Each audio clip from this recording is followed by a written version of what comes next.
Everybody, my name is Yuval. I'm at the Department of Statistics at the University of Haifa, and I'm going to discuss the question of understanding and mitigating observer bias in citizen science biodiversity data. Can you hear me okay? Ophel? The guys? I hear you well, Yuval. Okay.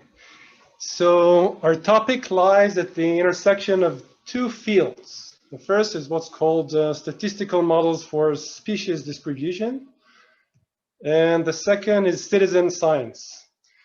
And there's plenty of bias in this intersection, and this is what we're going to talk about. But before we continue, I have a disclaimer to announce. So I'm sort of a newcomer to those SDMs, and I don't even consider myself a comer to this huge field of citizen science, or to the even vaster field of ecology. So I feel, well, I wish I could say uncomfortable, but it's more like criminal to be discussing this issue with you guys rather than the other way around. So please correct me for all my mistakes and omissions. All right. Now, to focus a bit more the discussion, I would like us to consider citizen science data that comes from places like eBird and iNaturalist. So I'm not going to discuss at all other types of data, crowdsourced data from these places, and certainly not data from trail cameras. All right. Now, at the very high level, the question is, we would like to understand what's going on with population of certain species at various places. And this is a genuinely difficult problem for all the reasons that you guys probably know much better than me. And it's difficult even without the extra complication that we have because of the citizen science source of the data. And one of the sources of the difficulty is that when you try to model these problems statistically, it's not clear what exactly are you trying to measure or to estimate. So some works try to estimate directly the population size, the abundance in certain places. And there are many other notions that are close to abundance that are sometimes more or less difficult to interpret, and people vary in the way they address this question. And there have been statistical models for this problem that they have long history. And more recently, we're seeing more sophisticated statistical works. Their theory is sometimes quite involved. And at least some of the more recent ones are trying to relate species occurrence or any other measure that they're using to environmental factors like temperature, altitude, etc., to create those maps, species maps across very huge regions. And this is maybe a good place just to mention that there's this distinction between presence and absence data versus presence only, as once again, all of you probably know much better than me. And as we said, there is bias. And the first type of bias, it's actually a family of types of biases, is that the sampling effort is not constant, it varies. So it may be spatial, across space. Here is a map with koala spottings in some region in Australia. And this map caused, once again, Fithian and Hasty to write that those clustering of koala sightings near roads in cities probably has more to do with the behavior of people than of koalas. And of course, that's amplified with the citizen science data. And across time, once again, there are many ways we have this bias. So one of them is that just the number of users in those platforms grows super linearly. So you cannot just use the raw number of observations to infer anything, because it varies over time.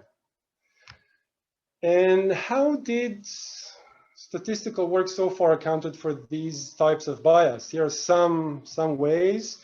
One, to deal with the spatial bias I mentioned earlier, is to add as a covariate something like distance from a road or from a city. This is something that has been done to account for the increasing number of users on, say, iNaturalist. There is a recent science paper about the decline of, hold on, I see if there is somebody on the chat.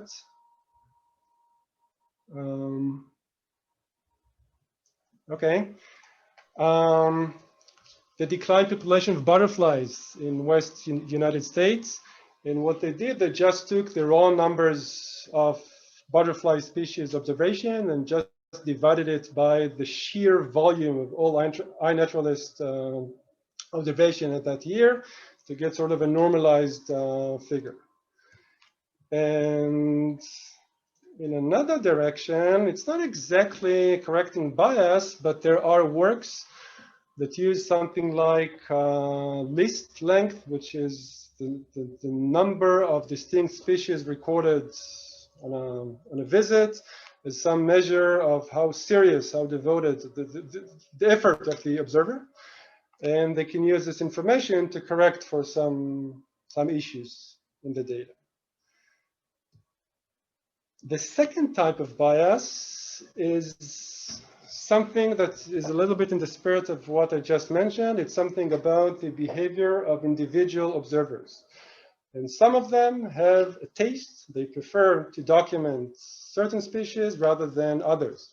So one guy may be a huge fan of frogs and would not bother to take photos of foxes, whereas another one may love foxes and will not bother to document deer.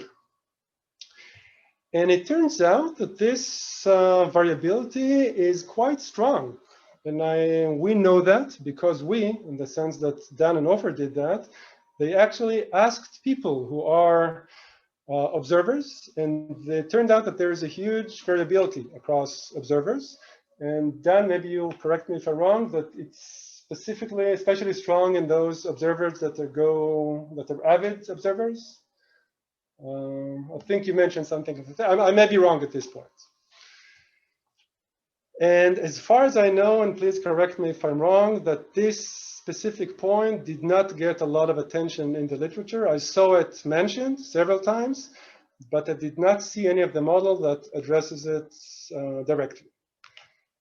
And that brings us to a model that I've started to develop recently.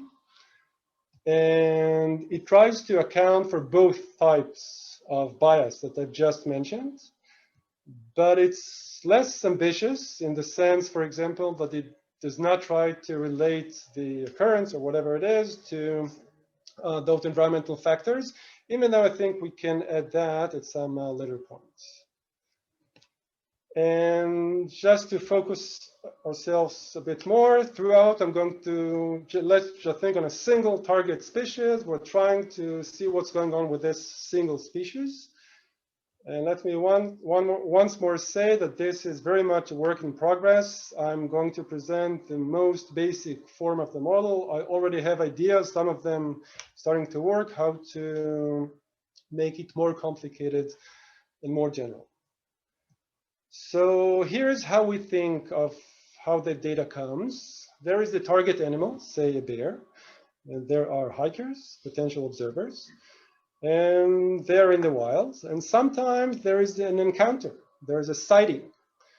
So once a sighting occurs, the observer may or may not, according to her preferences, take a photo of this target animal. And then he or she may or may not upload the photo to a website.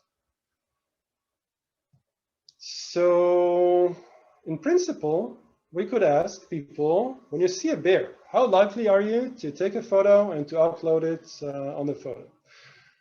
So if we do that, they may give us an answer. And let's pretend it's accurate. I'm going to talk about that a little bit further on. So let's call their true propensity to do this PI. So this is something that describes observer number I in our pool of observers. So once again, the question is condition on a sighting having occurred. What is, in a sense, a conditional probability of translating this observation into a record on a website? All right.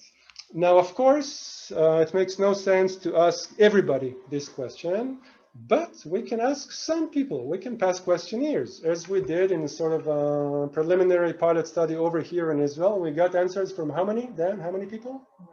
30. We have about 30 answers from people. The question was formulated a bit differently, but at least 30 people agreed to participate in this. So in our model, let's assume we have a total of n observers. And the first k of them are those that have revealed their preferences. So we know their PIs. And the remaining n minus k observers, we do not know their PI. And suppose we have our regions, and each region is characterized by something I'm calling a sighting rate.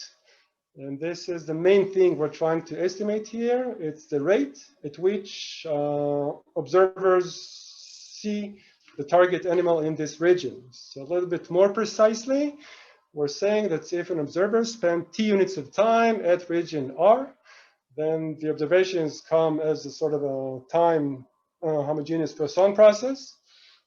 So this number of sighting will have a Poisson distribution with lambda r, something region-specific parameters times the time t.